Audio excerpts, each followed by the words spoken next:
Hi welcome to max TV భక్తి. తను నేర్చిన విద్యను ప్రజలకు దారపోస్తూ అనేకమైన ధర్మ సందేహాలకి సమాధానాలు తెలుపుతూ సమాజం కోసం మరియు హిందూ మతం కోసం పోరాడుతున్న ప్రముఖ గురువు మణికంఠ శర్మ గారు ఈరోజు మనతో పాటు ఉన్నారు. దశమహావిద్యా దేవతల గొప్పతనం, వాళ్ళ పూజా విధానం గురువు గారిని అడిగి తెలుసుకుందాం. నమస్కారం గురుదేవ. పరమేశ్వరార్పణమస్తు.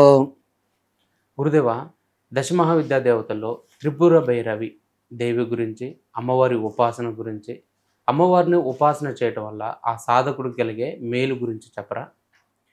మనం మాట్లాడుకున్నట్టుగా దశమహావిద్యల్లో మూడవటువంటిది అయింది త్రిపుర భైరవి. భైరవుడు భైరవని అనేటువంటి లెక్క ఉంటుంది.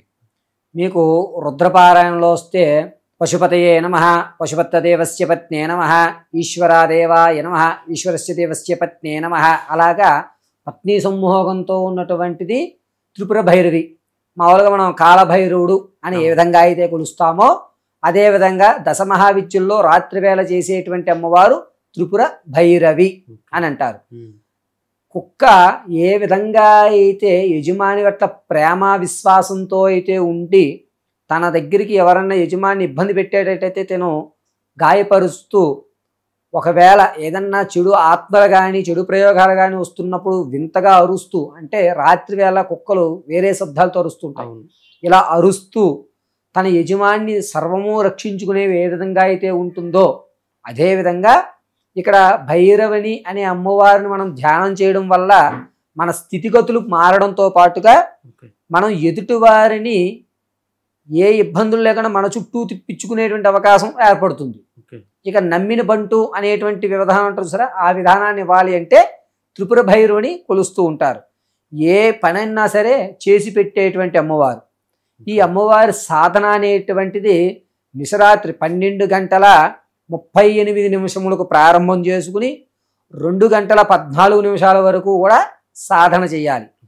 త్రిపుర భైరవి చూడడానికి అందమైనటువంటి వ్యవస్థతో తన గొంతు కీచు గొంతుకుతో ఉన్నట్టుగా అనిపిస్తూ ఉంటుంది. ఈ సాధన చేసేటప్పుడు గంధం రంగు ఉంటుంది చూశారు, ఆ గంధం రంగు ఆసనం వేసుకోవాలి.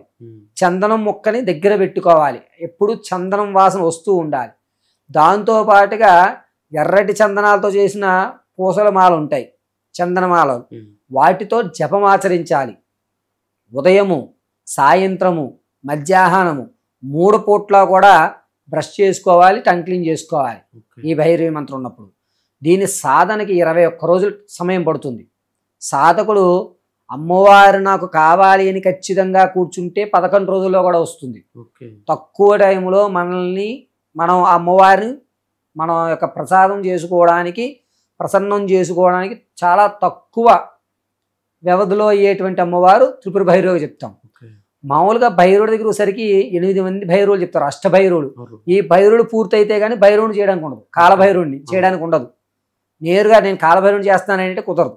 కింద 8 మంది భైరవుని చేస్తే కానీ అక్కడ భైరవుని చేయకూడదు. ఇక్కడ నేరుగా భైరవుని చేయొచ్చు, త్రిపుర భైరవుని చెయ్యొచ్చు. ఈ త్రిపుర భైరవుని చేస్తున్నప్పుడు నల్లటి బొట్టు మాత్రమే ధరించాలి. పైగా అతను గెడ్డం తీయడం కానీ వెంట్రుకలు కట్ చేయడం కానీ చేయకూడదు, అస్సలు చేయకూడదు. కట్టిక నేల మీదే పడుకోవాలి, ఇంకేం ఉండవు ఆసనాలు. నైవేద్యంగా మాంసం కానీ లేదా వండినటువంటి, అంటే కొంతమంది సాత్వికులు మేము మాంసం పెట్టలేమండి అంటుంటారు కదా, ఇలాంటి వారు పచ్చిమిరపకాయ బజ్జి, ఎర్రటి ఆవకాయ అన్నం, ఆ వెల్లుల్లి ఆవకాయ, మామూలు ఆవకాయ, ఆవకాయ వేరు వెల్లుల్లి ఆవకాయ వేరు. వెల్లుల్లి ఆవకాయ అన్నం నైవేద్యం పెట్టాలి. అందులో నూనె వేయాలి తప్ప వెల్లుల్లి ఆవకాయలో నెయ్యి వేసి నైవేద్యం పెట్టకూడదు. ఇవి 2 నైవేద్యంగానే సమర్పిస్తూ ఉంటారు. కొంతమంది వాస్తవానికి ఏంటంటే త్రిపుర భైరవికి అత్యంత ప్రీతికరమైనటువంటి కౌజుపిట్ట మాంసం, కౌజుపిట్టలు దొరికితే చూసారా, ఆ కౌజుపిట్ట మాంసాన్ని దోరగా వేయించి దాని మీద పెప్పర్ మాత్రమే వేయాలి. కారము, పెప్పరు, సాల్ట్ అనేది చాలా రవ్వంతే వేయాలి. ఇటువంటిది వేసే నైవేద్యం పెడతారు. ఇది సాధన చేయడం వల్ల కంట్లో ఒక రకమైన వెలుగు వస్తుంది. చూడగానే మన మొహం తేజోవంతం అవుతుంది. మాట కొంచెం తక్కువగా వస్తుంది సాధకుడికి, కానీ శాసనంగా ఉంటుంది. అనడానికి కూర్చోాలా అని అంటే సరిపోతుంది, గట్టిగా శబ్దం చేయక్కర్లా. కూర్చోవాలా అన్న చిన్న మాటగా ఎదుటివాడు మనకు గౌరవించి కూర్చుంటాడు. గౌరవ ప్రఖ్యాతులు కూడా పెరుగుతాయి. ఈ సాధన అనేటువంటిది పౌర్ణమిలో ప్రారంభం చేస్తారు. ఇవే పౌర్ణమి మాఘమాసంలో పౌర్ణమిలో మాత్రమే ప్రారంభం చేస్తారు. ఈ భైరవుని చేయడం వల్ల కలిగేటువంటి ఇంకొక అద్భుతమైన అవకాశం ఏంటంటే ఆకర్షణ, స్త్రీ ఆకర్షణ అనేటువంటిది మనం పొందుతాం. భైరవుని దగ్గరికి ఎవరైతే సాధన చేస్తారో వీరి మాట తరం వల్ల స్త్రీ ఆకర్షణ అనేటువంటిది ఎక్కువగా లోనవుతుంది అన్నమాట. అంటే అతనికి ఎక్కువ మంది ఫ్యాన్ ఫాలోయింగ్స్ ఉండడము, అతన్ని చూడగానే ఒక తన్మయత్వం పొందడము అనేటువంటివి ఈ త్రిపుర భైరవులో కలుగుతూ ఉంటాయి. ఇతను సాధన పూర్తయిన తర్వాత ఎలా ఉంటుంది అంటే ముఖమంతా కూడా తేజవంతం ఉంటుంది కదా. ఇక కింద భాగం దగ్గరికి వచ్చేసరికి ఏంటంటే బంగినపిల్లి మామిడి పళ్ళు పైన ఎర్రగా ఉండి ఒక రకం వస్తుంది సార్, గ్రీన్ మామిడి పండు కిందంతా ఆకుపచ్చ ఉంటుంది, పైన కొంచెం పసుపు ఉండి ఆ పైన ఎర్రటిది వస్తుంది. ఆ విధమైనటువంటి ఇక్కడి నుంచి కూడా ఇది చామంచాయ పసుపు వస్తుంది. ఇక్కడ భాగం సరే ఎర్రటి వర్ణంతో కనబడుతూ ఉంటాడు. ఇతను నడుస్తున్నప్పుడు కూడా గాంభీర్యంగా నడిచినట్టు ఉంటుంది. ఇది త్రిపుర భైరవి సాధకుడుకు ఉన్నటువంటి లక్షణాలు. ఈ సాధన మర్రి చెట్టు దగ్గర మాత్రమే పనిచేస్తుంది, ఇంకెక్కడా పనిచేయదు. మర్రి చెట్టు దగ్గర పౌర్ణిమలో చక్కగా చందన వాసనం వేసుకుని చేయగలిగితే అద్భుతమైనటువంటి ఫలితాలు వస్తాయి. ఖచ్చితంగా నైవేద్యం పెట్టేటప్పుడు వేడి వేడిగా పెట్టడం మంచిది. అంటే మనం ఎక్కడో దూరంగా ఉంటాం కాబట్టి అనుకుంటే హాట్ బాక్స్లోనే పెట్టుకోవాలి తప్ప వేడిగా ఉంటే చాలా శ్రేయస్కరం. నైవేద్యం భైరవుడు అంటే కుక్కలకు మాత్రమే దీన్ని మళ్ళీ మనం సమర్పిస్తూ ఉంటాం. సమర్పించేసిన తర్వాత త్రిపుర భైరవి సాధకుడు ఖచ్చితంగా ఆ కుక్క తినేసిన తర్వాత మిగిలి ఉంటుంది అడుగు ముడుగు అవి తెచ్చుకోవాలి. అది తెచ్చుకుని కళ్ళకత్తుకుని ఇతను స్వీకరించాలి. ఇది త్రిపుర భైరవిలో ఉన్నటువంటి రహస్యం. ఈ సాధన అనేటువంటిది కేవలము మీకు కాశీలోను ఉజ్జయినిలోనే తప్ప ఇంకెక్కడా కనబడదు. ఉజ్జయినిలోకి వెళ్తే మీకు మళ్ళీ త్రిపుర భైరవి నేర్పరు, కాలభైరవుడు నేర్చుకో అంటారు ఉజ్జయినిలో. కాశీలో త్రిపుర భైరవుని నేర్పే వాళ్ళు ఉంటారు. ఉజ్జయినిలో మీకు ఎట్టి పరిస్థితుల్లోనూ త్రిపుర భైరవుని నేర్పేవాడు ఉండడు, అందరూ కాలభైరవునే చేస్తారు. ఏ కాలభైరవం అనుష్ఠానం ఇస్తే కింద 8 మందిని చేస్తే కానీ పైన చేయడానికి ఉండదు. కాబట్టి భైరవుని చేస్తేనంటే దశమహావిద్యల్లో అమ్మవారిని మాఘమాస పౌర్ణమి రోజున ప్రారంభం చేయాలి. ఈ యొక్క భైరవుడు కానీ భైరవుని కానీ పుష్యమి నక్షత్రం వాళ్ళకి, అనురాధ నక్షత్రం వాళ్ళకి, రేవతి నక్షత్రం వాళ్ళకి, ఉత్తరాభాద్ర 4వ నక్షత్రం వాళ్ళకి సాధన కుదురుతుంది. ఈ నక్షత్రాల వాళ్ళకి త్వరగా సిద్ధించేటువంటి అవకాశం ఖచ్చితంగా ఉంటుంది. జ్యేష్ఠ నక్షత్రం వాడికి కాళీ పనిచేస్తుంది, రేవతి నక్షత్రం వాడికి త్రిపుర భైరవి పనిచేస్తుంది. ఇది రెండు ఫిక్స్డ్ అనమాట.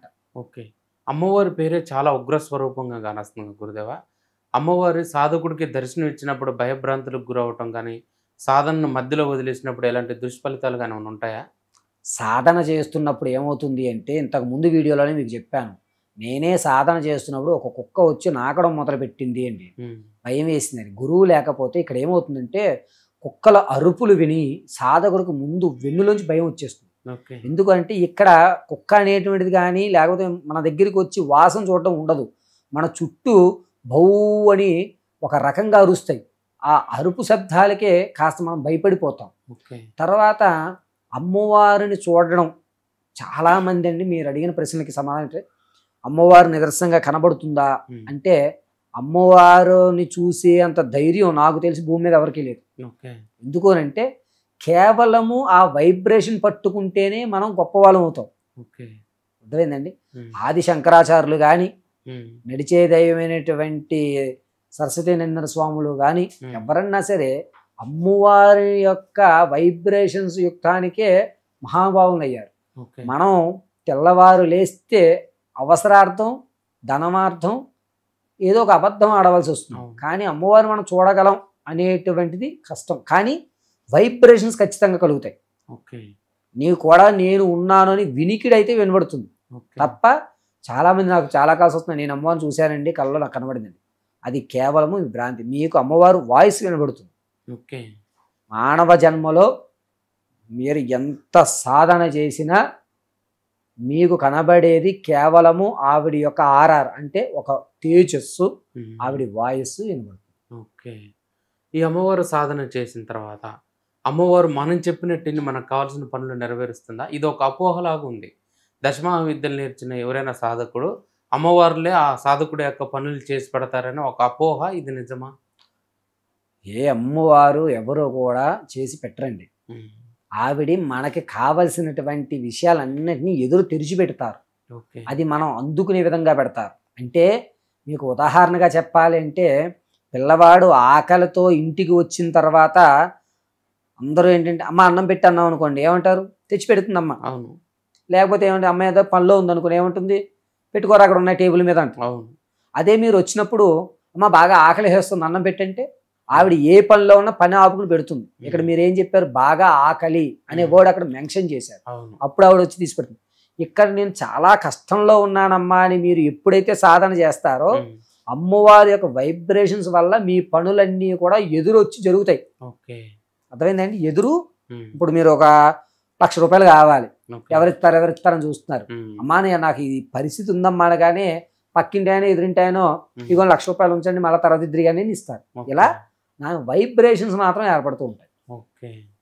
దీన్ని అమ్మవారే చేస్తుంది అని మనం భావన చేస్తాం. ఓకే. భగవన్ మానవ రూపేణ వస్తూ ఉంటాడు. ఓకే. అమ్మవారి సాధనని మధ్యలో వదిలేశారనుకోండి, అప్పుడేమన్నా చెడు ఫలితాలు ఉంటాయి? ఎప్పుడైనా సరేనండి, అమ్మవారి సాధన మధ్యలో వదిలేసి నీచంలోకి వెళ్ళిపోయిన తర్వాత మళ్ళా మీరు తలకిందులుగా తపస్సు చేసినా సరే, ఆ సాధన మళ్ళా మనం పట్టుకోవడం చాలా కష్టమైపోతుంది. ఓకే. ఇబ్బందులు అంటే ఏమవుతాయంటే, మన శరీరము మన మనసు రెండూ కూడా దువిచ్ఛాకరమైనటువంటి జీవితానికి వెళ్ళిపోతుంది. ఓకే. ఇంకా మనం అగత్పాతాళమే. ఓకే. ఎప్పుడూ కూడా వదలడానికి ఉండదు. అందుకే మనం పూర్వీకులు ఏం చెప్తారు? ఇంటి దేవతను కొలవండి అని చెప్తారు. ఓకే. ఇంటి దేవతే మనల్ని రక్షిస్తుంది. ఓకే. ఎప్పుడైతే అది వదిలేశారో మీరు ఇంకా డౌన్ఫాల్ అవడమే. దాన్ని మళ్ళా లేపుకోవడం అనేటువంటిది కేవలం గురువు చేతిలోనే ఉంటుంది. గురుగారు, ఈ అమ్మవారిని పూజించడం వల్ల జాతక దోషాల్లో ఏ దోషాలు తొలగిపోతాయి? ఏ గ్రహాలు మనకు అనుకూలంగా మారతాయి? మాట శాసనం అయిన తర్వాత ఏదైనా జరుగుతుంది. ఓకే. ఏ గ్రహ ఆఖరికి ఏలినాటి శని ప్రభావం ఉన్నా సరే పట్టించుకోవాల్సిన అవసరం లే. ఓకే. త్రిపుర భైరవి అనేది అత్యంత అద్భుతమైనటువంటి అమ్మవారు. దశమహావిద్యల్లో ఏ విద్య చేసినా అమ్మవారు అద్భుతమైనటువంటి ఫలితాలు ఇస్తాయి. జాతకాలతో సంబంధం ఉండదు. ఓకే.